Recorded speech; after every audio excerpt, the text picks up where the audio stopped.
Semana passada nós estávamos falando sobre a voz de Deus.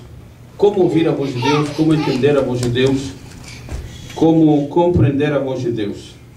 E para um repasse daquilo que estávamos falando, em primeiro lugar, como entender a voz de Deus, se entende, se compreende que a voz de Deus é consistente com a sua palavra.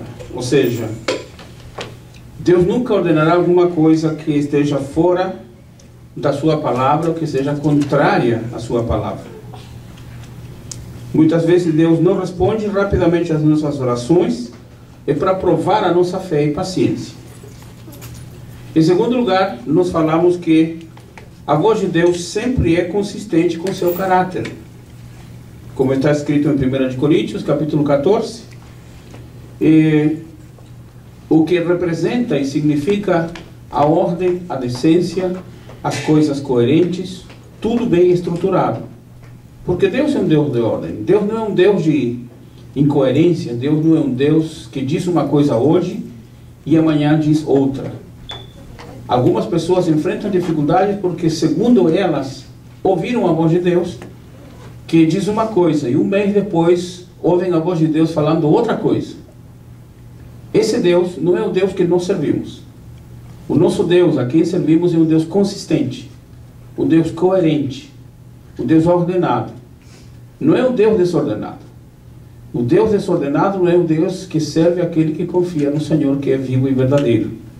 Porque Deus conhece todas as coisas, Deus sabe todas as coisas.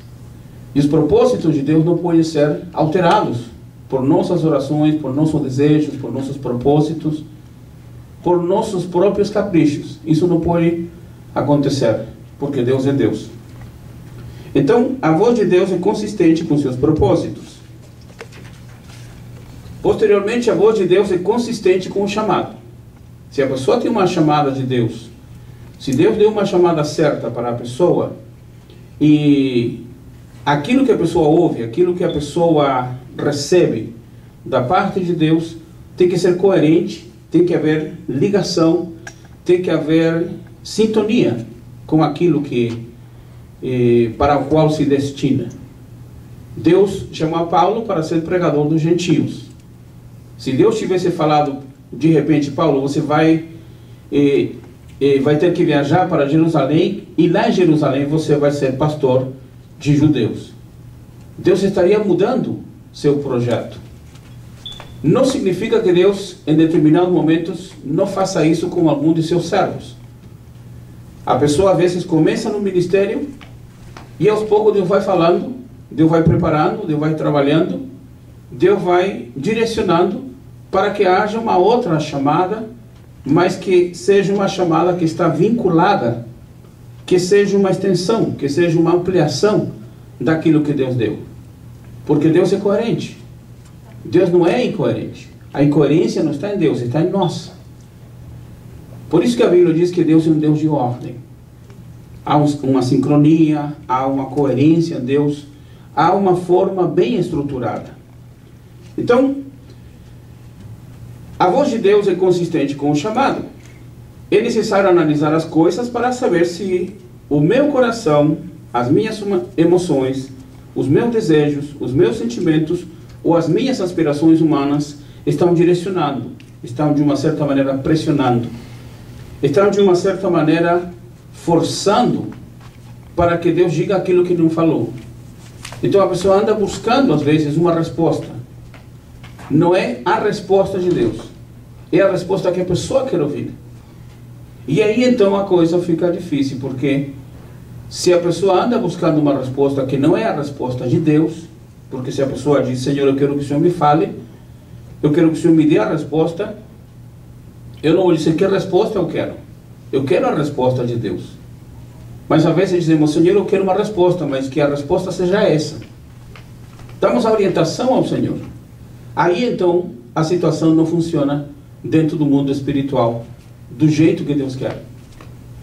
Porque quem ordena, quem estipula, quem determina não sou eu, é o Senhor. Eu obedeço, eu me submeto, eu aceito.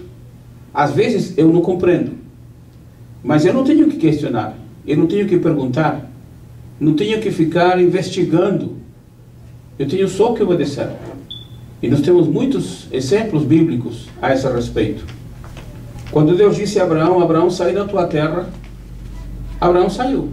Quando Deus disse a Abraão: vai, sacrifica o teu filho, Abraão não falou com Deus, não perguntou: Senhor, o Senhor me deu filho, o Senhor me prometeu filho, agora vai tirar o meu filho? O Senhor pediu uma coisa, agora está me forçando a fazer outra? Abraão não questionou. Abraão foi e obedeceu ao Senhor.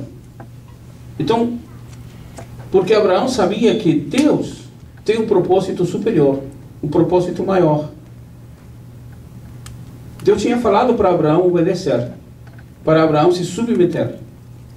Agora, se essa obediência, se essa submissão envolve, requer, exige de nós um esforço maior, nós temos que fazer. Amém por isso? Amém. Temos que fazer, obedecer. É preciso estar tranquilo e confiante para ouvir a voz de Deus. Quando a pessoa está inquieta, quando a pessoa está insegura, quando a pessoa está preocupada, está nervosa, ela tem dificuldades para ouvir a voz de Deus. Ela tem dificuldades para entender a voz de Deus. E tem mais dificuldades para aceitar a voz de Deus. Porque quando a pessoa está extremamente nervosa, extremamente preocupada, está querendo que Deus lhe dê a resposta, não é? Mas não é qualquer resposta. É aquela resposta que eu quero. Se Deus não me der essa resposta, não serve outra. Então aí não funciona. Portanto, todas as situações que vivemos são orquestradas por Deus, pois nada é desconhecido para Ele. Deus dirige, Deus ordena, Deus prepara, Deus movimenta todas as coisas. E por último, na semana passada, eu não apresentei isto, mas apresento hoje. Precisamos orar ao Senhor e dizer: Senhor, ensina-me. Senhor, guia-me. Senhor, revela-me. 3 coisas fundamentais na vida cristã. Quando dizemos ao Senhor: Senhor, ensina-me, significa que nós não estamos sabendo. Nós não estamos entendendo a dimensão, a extensão, a profundidade, o projeto de Deus. E se nós não estamos entendendo, então temos que falar para Deus: Senhor, ensina-me. Mesmo que esse ensino venha a requerer de mim um sacrifício maior, mesmo que esse ensino venha a requerer de mim uma dificuldade maior para poder me posicionar, para poder entender o projeto de Deus. Mesmo que algumas coisas eu não entenda, e mesmo que algumas coisas eu queira me livrar delas, como foi o caso de Paulo. Quando Paulo está fazendo a obra de Deus, Paulo está trabalhando para Deus, Paulo está voltado com o coração desejoso, aberto, pronto para fazer a obra de Deus, mas Deus mandou um emissário, ou seja, um mensageiro de Satanás, e Paulo diz: para me esbofetear, ou seja, para me pressionar, para me criar situação de conflito. E Paulo disse: eu falei 3 vezes ao Senhor, ou seja, pedi 3 vezes ao Senhor. E Deus me disse: Paulo, a minha graça te basta. Ser ensinado dessa maneira para muitas pessoas é difícil. Mas se perguntarmos e falamos ao Senhor: Senhor, ensina-me, Deus vai nos ensinar que na luta, na dificuldade, no aperto, no problema, o mais importante é termos a graça do Senhor. Amém. Em segundo lugar, quando dizemos ao Senhor: Senhor, guia-me. Quando dizemos a Deus: Senhor, guia-me, porque nós não estamos sabendo para onde ir. Não estamos sabendo como tomar as nossas decisões, como avançar, como dar o segundo passo, o terceiro passo. Guia-me, Senhor. É como você viaja para uma cidade, para um lugar que você não conhece, e tem que ligar para alguém, perguntar: eu estou em tal lugar, o que eu faço? Para onde eu vou? Como é que eu faço? Estou no caminho certo? Estou na direção certa? Me falta muito tempo ainda. A pessoa não está entendendo, não está sabendo como chegar. Então, quando dissemos ao Senhor, Senhor, guia-me, isso envolve dependência. Isso envolve obediência. Essa expressão envolve também submissão. Porque se eu não sei, eu estou perguntando ao Senhor para que o Senhor me dirija. De repente Deus me disse, vai para a direita, mas eu acho que a direita não é o lugar certo, nem a direção certa. E eu quero ir para a esquerda. Se eu estou perguntando ao Senhor, se eu estou dizendo ao Senhor, guia-me, eu não tenho que dizer ao Senhor, Senhor, guia-me, mas que seja a sua pela direita. Ou Senhor, guia-me, mas que seja a sua pela esquerda.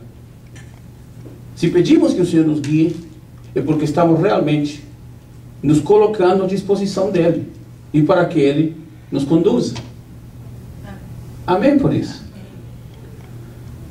Uma vez eu cheguei numa cidade, fiquei quase 1 hora perdido dentro da cidade, não sabia como chegar no lugar.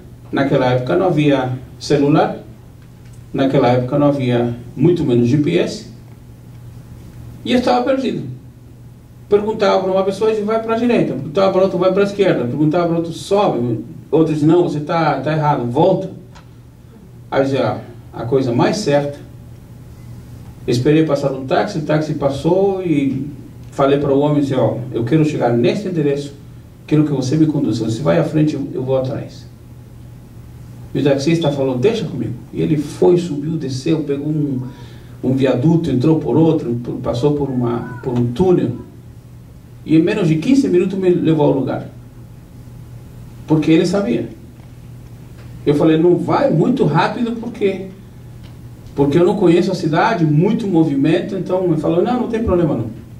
Fica colado atrás de mim.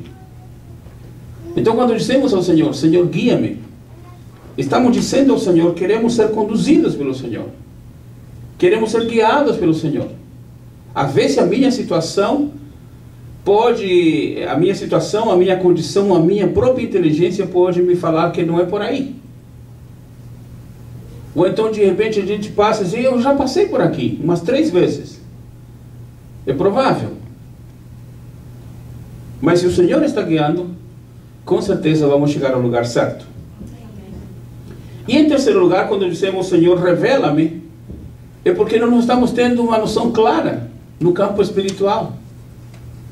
Não estamos tendo a visão clara, a visão transparente do que precisamos fazer e como fazer. Porque às vezes não sabemos o que tem que ser feito, mas de repente não sabemos como começar. Ou estamos fazendo, mas requer alguma coisa maior, e isso que é maior, nós não estamos entendendo. E aí então temos que parar e falar para o Senhor, Senhor, revela-me. E Deus que é misericordioso, Deus vai revelar. Amém? Amém. Deus revela, claro que sim. De repente você ora uma vez só e Deus lhe revela na hora. Em outras oportunidades você tem que orar mais um pouco. Não importa quanto seja necessário orar. Mas se estamos orando, estamos falando para o Senhor, Senhor, revela-me. Deus, na sua graça e na sua misericórdia, vai revelar para nós a sua vontade. Amém?